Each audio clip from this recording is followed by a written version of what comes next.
বাংলাদেশে একটা বড় বিভাজনের পথ তৈরি করার চেষ্টা চলছে।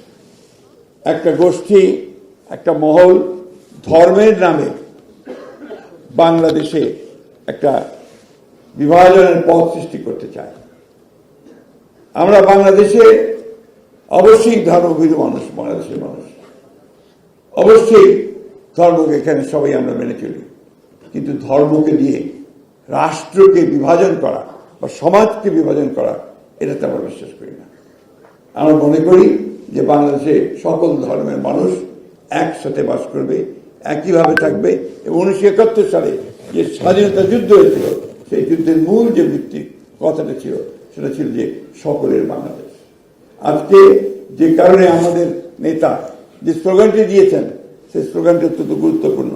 এটা একদিকে যেমন জাতীয় ক্ষেত্রে তেমনি আন্তর্জাতিক ক্ষেত্রে একইভাবে গুরুত্বপূর্ণ। সবার আগে